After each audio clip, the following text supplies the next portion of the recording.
Hello friends, this is Divyanka's channel. এটা পুজোর third blog ছিল এবং লাস্টও।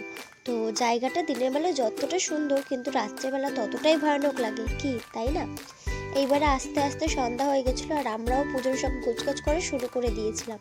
আর এই দেখো, তোমাদের প্যান্ডেলটা ঘুরে দেখাই কেমন হয়েছে, অবশ্যই জানাবে আমাকে কমেন্টে। আর ওইদিকে খাওয়ার জায়গা এবং রান্নার জায়গা দুটোই সম্পূর্ণ আলাদাভাবে করা ছিল। তারপরে ঠাকুরমশাইও সব গোছগাছ, ফুলের যে মালা, প্রসাদ, এইসব যেগুলো লাগে না, সেগুলো সব হাতের কাছে নিজের নিয়ে গুছিয়ে নিয়েছিলেন তিনি।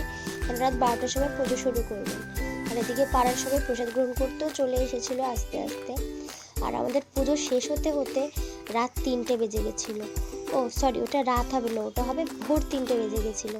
হ্যাঁ, 3টের পর পুজো শেষ হওয়ার পরে তারপরে যজ্ঞ আবার শুরু হয়েছিল। তো যজ্ঞর আগুনটা দেখো কতটা অসাধারণ লাগে দেখতে। তো অনেকে বলে পুজোর যজ্ঞের আগুনের সামনে যদি কোনো মনস্কামনা চাও তো অবশ্যই পূরণ হয়। তো তোমরাও যেতে পারো মা কালীর নাম নিয়ে। তো এরকম যজ্ঞ করতে করতে আমাদের ভোর 5টা বেজে গেছিলো। মায়েরকে বরণ করে কুলোর মধ্যে প্রদীপ, ফল, মিষ্টি টিষ্টি রেখে সেগুলোতে বরণ করি।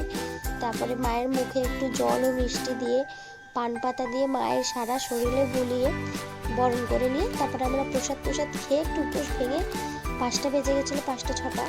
তো তারপরে আমরা বাসনের জন্য বেরিয়ে পড়ি, কারণ এটা মানসিক পুজো, তো মাকে দিনের আলো দেখানো যাবে না।